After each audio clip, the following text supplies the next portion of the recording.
Tourists come to Buckingham Palace expecting history, tradition, and strict discipline. But one visitor, Ethan Marshall, came expecting something else. A challenge.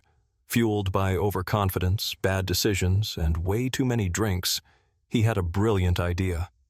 What if I grabbed the guard's rifle? Just for a second. His friends laughed, the crowd watched, and Ethan took the first step toward disaster. What he didn't know? The King's Guard doesn't play games. And before the night was over, Ethan would be face down on the pavement, surrounded by police and trending worldwide for all the wrong reasons. Buckingham Palace stood illuminated against the London night, its golden gates reflecting the glow of street lamps. Tourists still milled about, taking late-night photos, some lingering in awe at the legendary royal guards who stood motionless, rifles in hand, unshaken by anything. But for Ethan Marshall, standing with a half-drunk smirk and way too much whiskey in his system, this wasn't a moment of respect. It was a challenge. Ethan and his two best friends, Ryan and Mike, had started the night at a pub in Soho. 1 beer turned into 3, 3 turned into too many.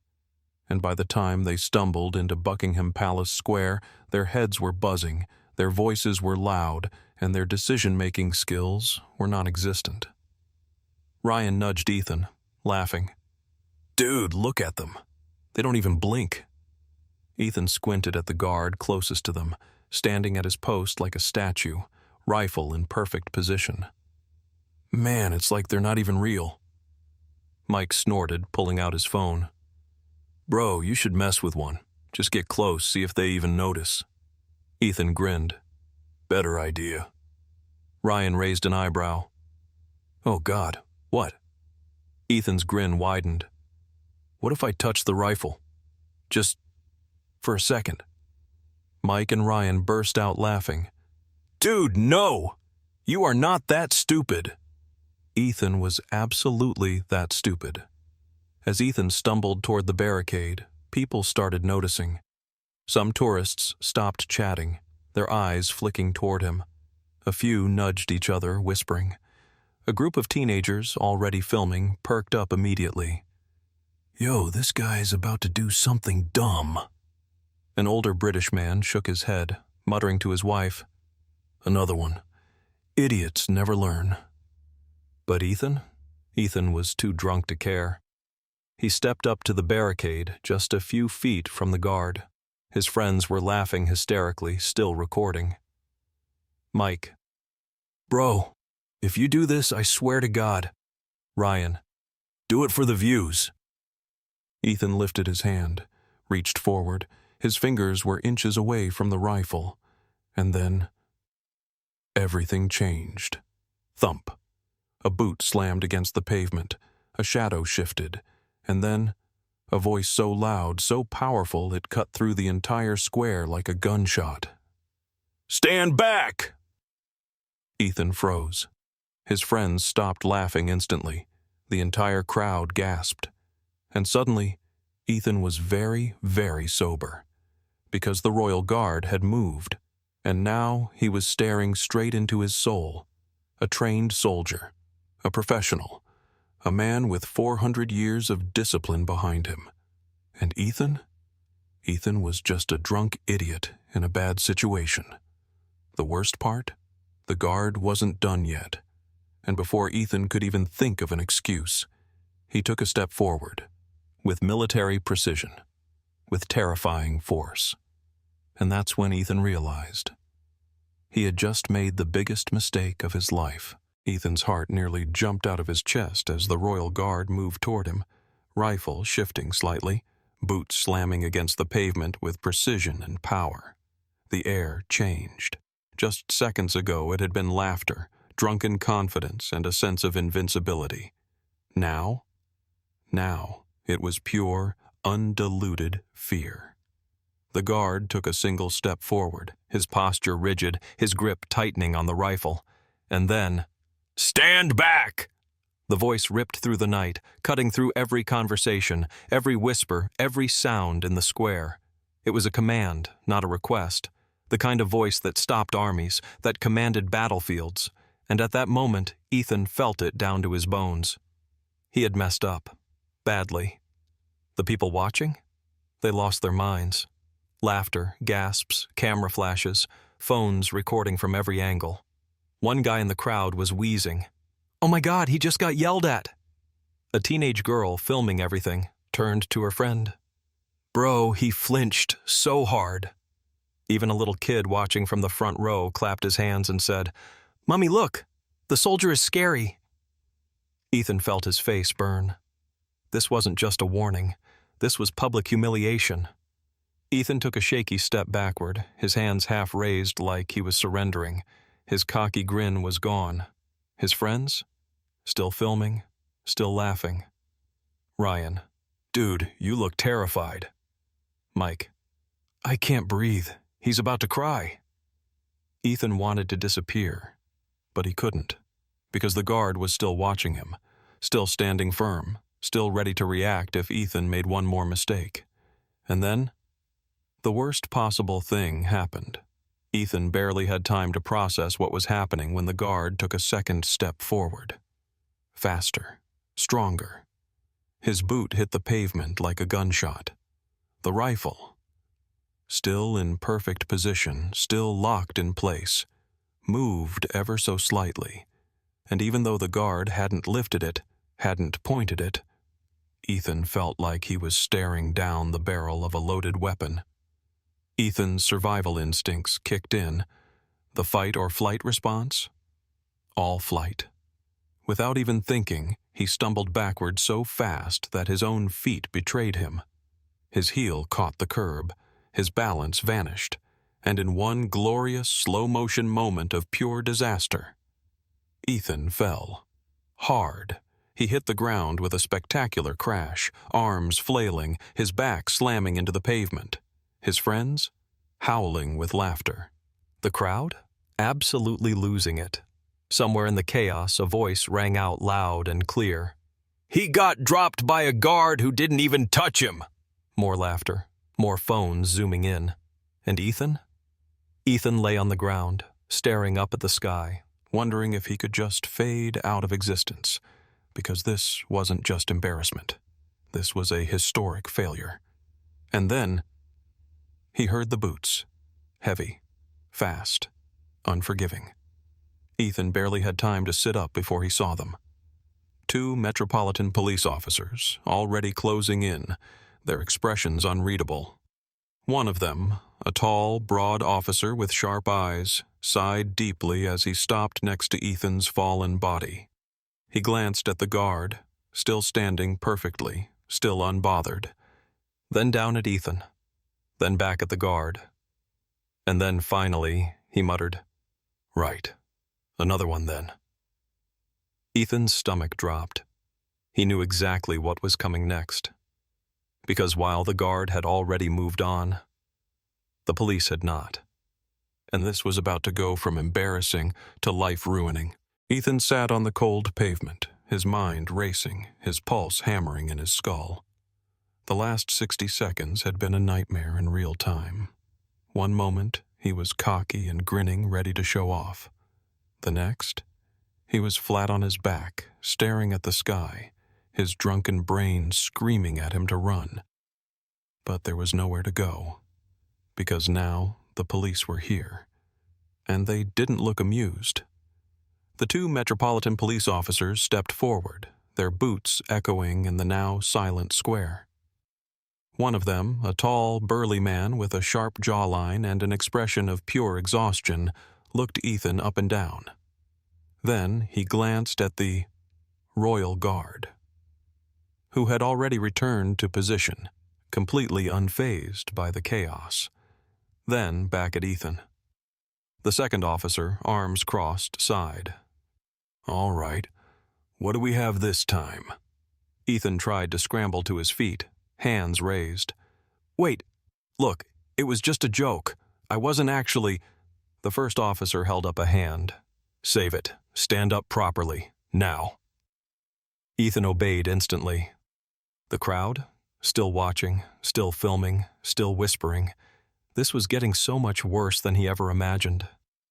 Ethan dared to glance at the royal guard, the same one who had just ended his entire existence with a single step forward. And what did he see? Nothing. No reaction. No acknowledgement. No amusement. As if Ethan didn't even exist.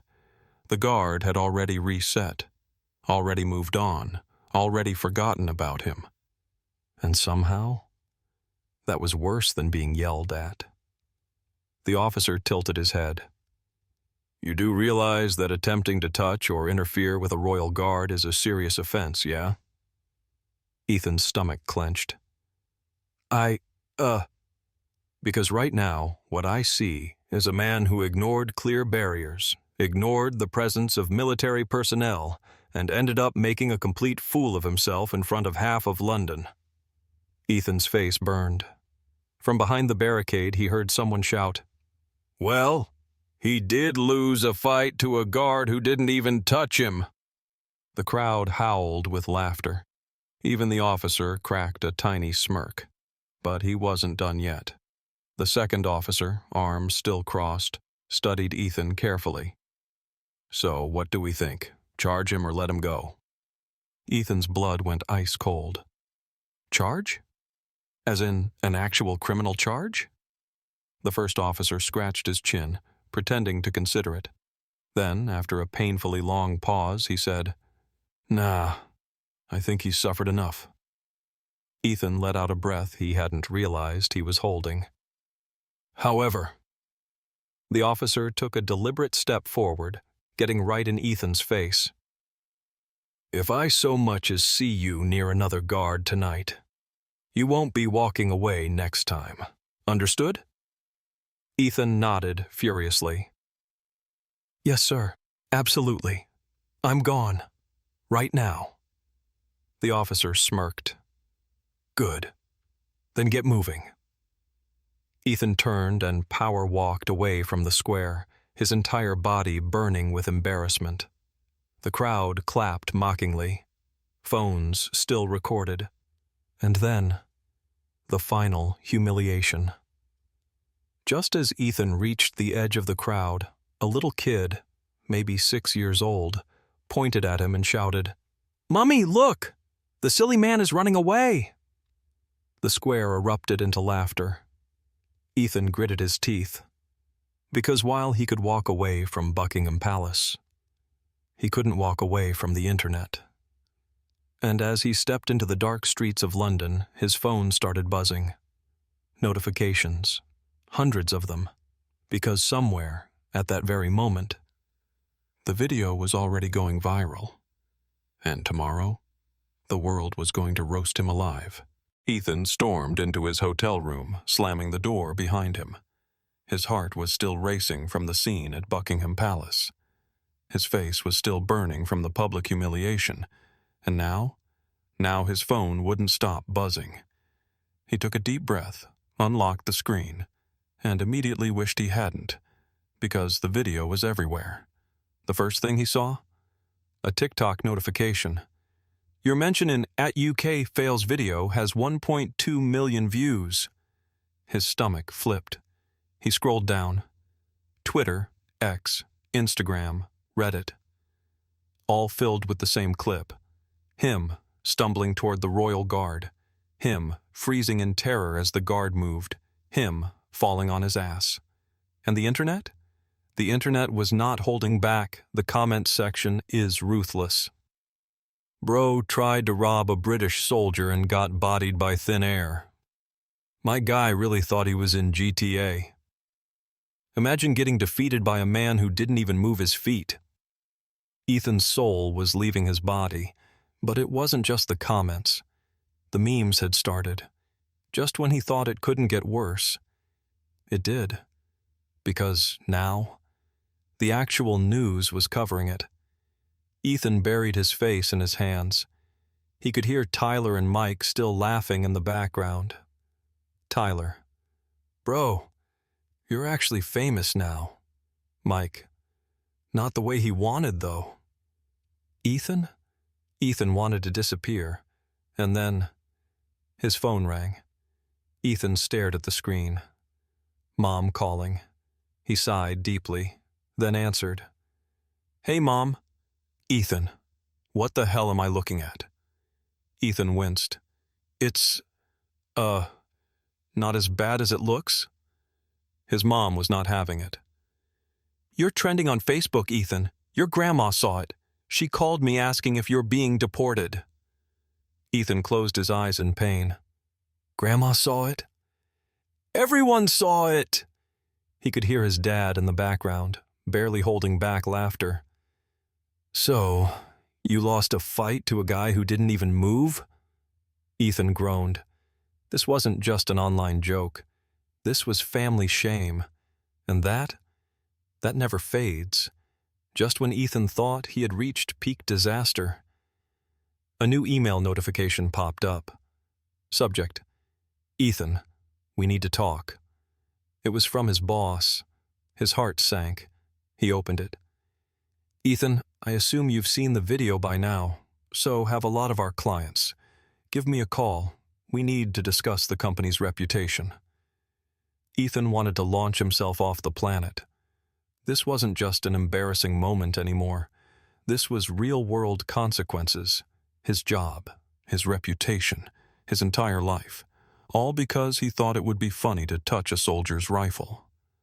Back at Buckingham Palace, the royal guard stood motionless, rifle in place, eyes locked forward. Still standing, still unshaken, still legendary. Because to him, Ethan wasn't even worth remembering. But to the internet, Ethan would be remembered forever.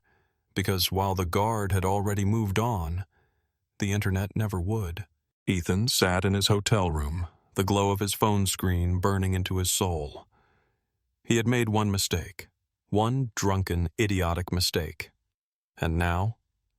Now he was officially an international joke. The internet was now in full production mode. Some of the worst memes? His terrified face photoshopped onto the "this is fine" dog sitting in fire.